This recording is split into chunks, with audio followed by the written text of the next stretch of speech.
आज आपल्याला सगळ्यांना माहिती आहे, जरी रविवारचा दिवस असला तरी 2-3 काही महत्त्वाच्या विषयाच्या संदर्भामध्ये मी आणि सगळे विभागीय आयुक्त, सगळे commissioner, police commissioner, PMC PCMC वगैरे, कलेक्टर, CEO वगैरे ह्या सगळ्यांची आम्ही बैठक घेतली होती. आपल्याला सगळ्यांना माहिती आहे, मधल्या काळामध्ये आपण पुणे चॅलेंज ग्रँड टूर 2026 ही घेतोय आणि ही फार मोठी आपण घेतोय. साधारण 40 ते 50 देशातले सायकलस्वार, त्याच्यामध्ये सायकलपट्टू त्याच्यामध्ये समावेश होतील. आज ते ऑल इंडियाच्या लेवलचे पण बाकीचे सगळे मान्यवर त्या फेडरेशनचे आलेले होते आणि त्याच्यामध्ये चर्चा झाली. त्याच्यामध्ये स्टेज 1, 2, 3, 4 आपण करतोय.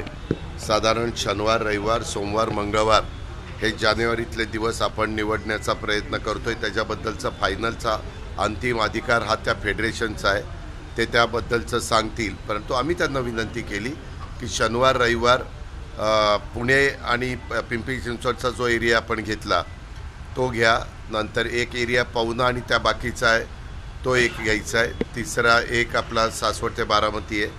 असे 4 एरिया आहेत. तर गर्दीचा भाग असतो तिथं शनिवार रविवार ठेवलं तर लोकांना पण त्रास कमी होईल आणि सकाळी अर्ली मॉर्निंग ते सुरू करायचं.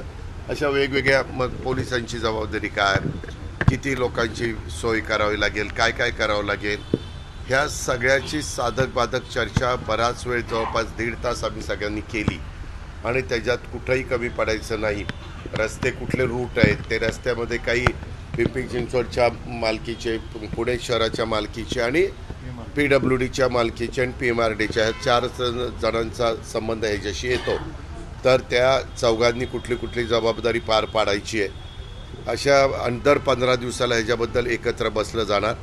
दर 15 दिवसाला हे अधिकारी लोक बसतील आणि पुढच्या 15 दिवसात पुन्हा ते बसतील, त्यावेळेस मी त्याच्यामध्ये असेल. म्हणजे मी महिन्याला मीटिंग घेईल आणि राज्य सरकारच्याकडनं जे काही मुख्यमंत्र्यांच्या स्तरावर बैठक होऊन त्याला मी पण हजर होतो. तिथं जी चर्चा झाली तिथं सरकारकडनं, आम्हा लोकांच्याकडनं सगळी मदत होईल. अशा प्रकारे अतिशय खेळीमेळीच्या वातावरणामध्ये ही चर्चा झाली.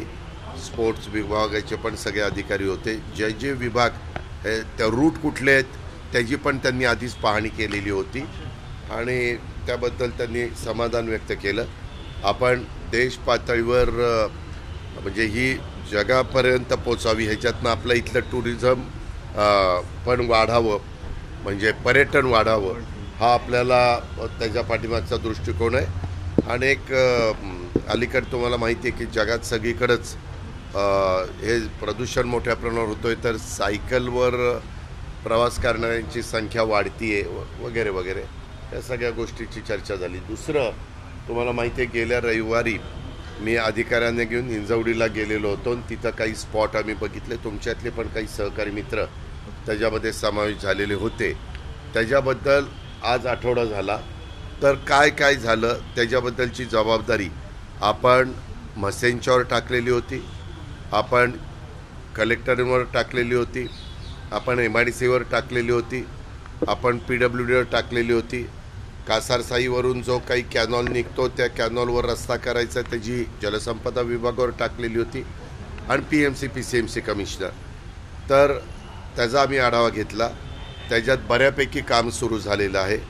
त्याच्यात आपल्याला अनधिकृत बांधकामाच्या बद्दलचं पण जे काही अतिक्रमणं काढायची ती पण काढायला सुरुवात झाली. आपण ज्या स्पॉटवर सकाळी 6ला गेलो होतो तिथं ते रस्ता करायचा होता तो पण त्यांनी पूर्णपणे बुजवलेला आहे. त्याच्यामुळं तिथल्या हिंजवडीच्या बऱ्याच जणांनी मागच्यापेक्षा कुठंतरी आमचे प्रश्न सुटायला सुरुवात झालेली आहे, एक आशावाद अशा पद्धतीनं त्यांनी सांगितला.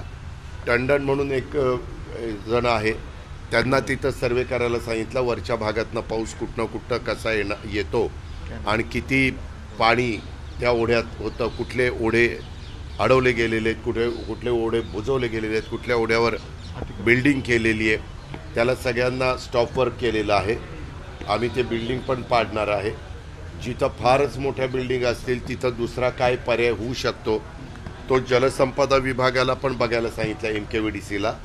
आणि त्या टंडनला पण बघायला सांगितलेलं आहे. दोघांचंही सर्वेक्षण व्यवस्थितपणे चाललेलं आहे. ते वरपासून पार आपल्या नदीपर्यंत ते ओढे जातील अशा प्रकारचं त्याची रुंदी किती आहे, त्याची लांबी किती आहे, सरकारी मालकीची जागा किती आहे, असं सगळं काढायला सांगितलं आहे. त्याचं मात्र सर्वेक्षण चाललेलं आहे. आणि हे जर आमचं वेळेमध्ये करण्याचा माझा प्रयत्न आहे, माझ्या सहकारी अधिकाऱ्यांचा प्रयत्न आहे. पण ते जर झालं तर मधी जे काही हाहाकार माजला होता पाऊस पडल्यामुळं आणि हे सगळे ओढे बुजवल्यामुळं, छोटे छोटे तिथं जागा ठेवल्यामुळं ते बऱ्यापैकी हिंजवडीचा प्रश्न निकाली निघेल. बरेच रस्त्यांचे प्रश्न आम्ही घेतलेले ते पण सोडवायला सांगितलेले. त्याची पण प्लॅन इस्टिमेटची कामं सुरू झालेली आहे. काही पैसे MIDC देते आहे, काही पैसे PMRDA खर्च करत आहे आणि जिथं कशातच खर्च करता येणार नाही तिथं DPC किंवा PWD अशा पद्धतीनं मी त्याच्यामध्ये करायचं ठरवलेलं. आता उदाहरण तुम्हाला सांगायचं म्हटलं तर इथं बघा, पुणे मेट्रो 3 लाईन स्थानिक क्रमांक 4 रस्ता मोकळा करणं, ह्याच्यात काय झालं काय नाही, अशा प्रत्येक गोष्टीच्या संदर्भातले नैसर्गिक ओढ्याचे रुंदीकरण आणि प्रवाह खुला करणं, त्याच्याबद्दलची काय कारवाई झाली. काही ठिकाणी तुम्हाला माहिती ओढ्यातच भाजी मंडई करायचं चाललेलं होतं, तर देवी मंदिराजवळ भाजी मंडईचं काय. नंतर काहींनी असं सुचवलं की दादा तिकडून थोडंसं आपण खिंडीत सारखा रस्ता केला तर लोकांना सोयीचं होईल, तोही सर्वे करायला सांगितलेला आहे. त्याचबरोबर लक्ष्मी चौक ते उड्डाण पूल तो तयार करायचा. ह्या सगळ्या गोष्टी चर्चा अतिशय व्यवस्थितपणे झाली. रस्ते विकसित करणं, घोटावडे मान हिंजवडी मारुंजी कासारसाई रस्ता, तो नंतर पाषाण सूस पिरंगुट रस्ता, नंतर म्हाळुंगे नांदे मुलखेड घोटावडे रस्ता, नंतर पद्मभूषण चौक माण चांदे फाटा विकसित करणे आणि तुमचा सुविधा भूखंड. म्हणजे आता आम्ही काही बाबतीमध्ये तिथल्या ग्रामपंचायतींनी चुका केल्या त्या दुरुस्त करत असताना त्यांना पण काही जागा देण्याची गरज आहे. उदाहरणार्थ भाजी मंडई करता किंवा आणखीन काही इतर ज्या गावच्या सार्वजनिक गोष्टीच्या करता जागा लागतात त्याच्यामध्ये अम्युनिटी स्पेस ह्याची मागणी त्यांनी केलेली आहे. PMRDAला सांगितलेलं आहे तुमच्या ज्या काही आरक्षण आहेत त्याच्यातल्या त्या जागा त्यांना सुचवा. या प्रकारे ह्या सगळ्या गोष्टी आजच्या बैठकीमध्ये झाल्या. इतर पण काही आढावे आम्हाला घ्यायचे होते, काही अधिकाऱ्यांना माझ्याशी बोलायचं होतं, काही गोष्टी त्यांना सांगायच्या होत्या, मला पण काही चर्चा करायची होती. अशा प्रकारची चर्चा आमची झाली. जिल्ह्यातले जे धोकादायक पुलाच्या संदर्भात जिल्ह्यातले पुलाच्या संदर्भामध्ये देखील आपण जिल्हाधिकाऱ्यांची कमिटी केलेली होती. पण झालं काय, परवाच्या अधिवेशनामध्ये काही लोकप्रतिनिधींनी मुद्दा उपस्थित केल्यानंतर PWD खात्याचे मिनिस्टर या नात्याने शिवेंद्रराजे भोसलेंनी तिथं असं सांगितलं की मी सचिवाच्या अध्यक्षतेखाली कमिटी करतो आणि काही लोकांची नावं त्यांनी अधिकाऱ्यांची जाहीर केलेली आहे. आता ज्यावेळेस तिथली ती कमिटी आली त्यामुळं जिल्हाधिकाऱ्यांची कमिटीला थोडंसं त्याच्यापेक्षा वरच्या कमिटीचं महत्त्व जास्त निर्माण झालेलं आहे. त्याची आम्ही चर्चा केली. जिल्हाधिकाऱ्यांनी जो काही अभ्यास केला आत्तापर्यंत चौकशीच्या निमित्तानं ती सगळी माहिती ते सचिव महोदयांना देतील आणि मग सचिव महोदय त्याबद्दलचा निर्णय घेतील. पण आपण मात्र आपल्या जिल्ह्यामध्ये असणारे ज्यांची वापर करण्याची क्षमता संपलेली आहे, स्ट्रक्चरल ऑडिट करून ते लोकांच्या रहदारीच्या करता योग्य राहिलेले नाही आहेत, धोकादायक झालेले, अशा प्रकारचे ब्रिज पाडायला मी आज त्यांना सांगितलेलं आहे. काही ठिकाणी थोडीशी दुरुस्ती केली, काही म्हणजे त्यांनीच सुचवलेलं आहे आपल्या स्ट्रक्चर ऑडिटरनी, तर ते लोकांच्या वाहतुकीच्या वर्दळीच्या करता जाण्या येण्याकरता व्यवस्थित होऊ शकतात. तर तिथं मी म्हणलं मी DPCतनं तुम्हाला त्याचा निधी देतो, अशाही प्रकारच्या सूचना सांगितलेल्या आहेत, केलेल्या आहेत. आणि तशा पद्धतीनं ते काम करतात. सहकारनगर पोलीस स्टेशनमध्ये पोलीस स्टेशनच गुंडाकडून फोडण्यात आलेलं आहे. कुठलं? पोलिसांच्या तोंडावर स्प्रे मारला आहे. 3 ते 4 कधी? 2 दिवसापूर्वी घटना आहे. कुख्यात गुंड आहे. त्याला कोम्बिंग ऑपरेशन दरम्यान पोलीस पकडायला गेले आणि जेव्हा त्याला पोलीस स्टेशनमध्ये आणलं तेव्हा त्यांनी पोलीस स्टेशनच्या काचा फोडल्या, स्वतःलाही दुखापत. त्याच्यामध्ये मगाशी ती चर्चा झाली. कायद्याचा धाक तुम्ही म्हणू शकता, तो तुमचा अधिकार आहे. कायद्याचा धाक राहिला नाही असं आपण म्हणू शकता, पण CPंनी स्वतः त्याच्यामध्ये लक्ष घातलं आहे. असा कुठलाही, तुम्हालाही माहिती आहे, कधी कधी पोलिसांच्यावर सामान्य नागरिक हात उगारण्याचा प्रयत्न करतात किंवा काही वेडेवाकडे प्रकार करण्याचा प्रयत्न करतात, तेव्हा पोलिस इसका दाखवतात. याही बाबतीमध्ये आणखीन काळजी घेऊन अशा प्रकारच्या गोष्टी घडणार नाही आणि ज्याला पकडून आणतील त्याला पहिल्यांदा आणल्या त्याच्या जवळ असणाऱ्या सगळ्या गोष्टी या काढून घेतल्या जातील याबद्दलचं खबरदारी पुणे शहर पोलीस आयुक्त पण घेत आहेत. त्यांनी तशा प्रकारच्या सूचना दिलेल्या पण सांगितल्या. सध्या PCMC कमिशनर त्यांच्या घरगुती कामाच्या करता बहुतेक अमेरिका का कुठं गेलेले, परंतु तिथं ज्यांच्याकडे चार्ज आहे त्यांना पण तशा सूचना दिल्यात आणि गिलला पण तशा प्रकारच्या सूचना दिल्यात. आणि मी पत्रकार मित्रांनो तुम्हाला सगळ्यांना सांगतो की अशी घटना घडल्यानंतर पोलीस सतर्क होतातच आणि आपल्यावर जबाबदारी असणाऱ्या ठिकाणी अशा प्रकारची गोष्ट घडू नये म्हणून ते काळजी घेतात आणि त्यांना काळजी घेण्याच्या सूचना देतात. आझाद मैदान पोलीस चौकीमध्ये रोहित पवारांच्या विरोधात गुन्हा दाखल झालाय. परवाचा जो व्हिडिओ व्हायरल झाला, पोलीस कर्मचाऱ्यांना त्यांनी जी इज्जत घातली हात खाली करून, त्याच्या विरोधात गुन्हा दाखल झालाय. आमदारांवरती कुणाचाच धाक राहिला नाही सगळ्याच पक्षाचा, असं वाटतं तुम्हाला?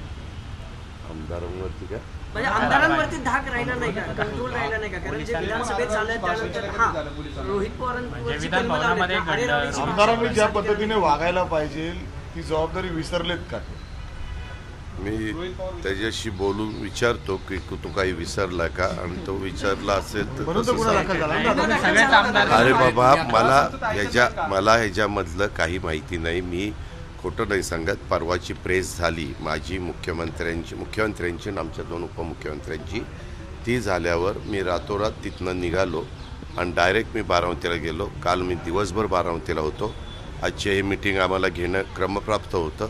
त्याच्यावर मी दुपारीपर्यंत काही इतर तालुक्यातली कामं सगळी उरकली आणि 4 वाजल्यापासून आल्यापासून इथंच आहे. हे मला तो गुन्हा दाखल झालेला, म्हणजे मी अक्षरशः आज तर पहाटे 4ला उठून 5ला कामाला लागलो. त्याच्यावर मी काही TV बघितलेलं नाही, पण तुम्ही सांगताय ही गोष्ट नक्कीच खरी असेल असं गृहीत धरून मी त्याबद्दलची माहिती घेतो. पण सगळ्यांनीच, आम्ही कुणी लोकप्रतिनिधी असला, तो सत्ताधारी पक्षाचा असो किंवा विरोधी पक्षाचा असो, बाबासाहेब आंबेडकरांनी जे संविधान आपल्याला दिलेले, जी घटना दिलेली, जे कायदे केलेले, त्याचा जरी कोणी 5 लाख लोकांचं प्रतिनिधित्व करत असेल, 25, 26, 30 लाख लोकांचं प्रतिनिधित्व करत असेल किंवा राज्याचं प्रतिनिधित्व करत असेल, तर त्यांनी ह्या सगळ्या गोष्टीचं भान ठेवून, मी नेहमीच लोकांना सांगत असतो की सुसंस्कृत महाराष्ट्राची जी काही परंपरा, शिकवण ही आपल्याला स्वर्गीय यशवंतराव चव्हाण साहेबांनी सांगितलेली आहे, ती नुसती ऐकायची नाही तर ती कृतीमध्ये पण आणण्याचा प्रयत्न हा प्रत्येकाने केला पाहिजे. कधी कधी लोक चुकीचं वागतात आणि मग त्याच्यातनं ते जर लोकप्रतिनिधी असतील तर सगळ्याच लोकप्रतिनिधींना नावं ठेवली जातात किंवा बाबा बघा हे लोकप्रतिनिधी असेच आहेत, हे स्वतःला फार शहाणे समजायला लागलेले आहेत, ह्यांना कायदा म्हणजे यांना काहीच वाटत नाही. अशा प्रकारच्या गोष्टी पत्रकार मित्र पण बोलू शकतात आणि सर्वसामान्य नागरिक पण बोलू शकतात. तो त्यांचा अधिकार आहे आणि त्याच्यामुळं हे माझ्यासहित कुणी करता कामा नये. भान ठेवून, तारतम्य ठेवून वागलं पाहिजे. धन्यवाद.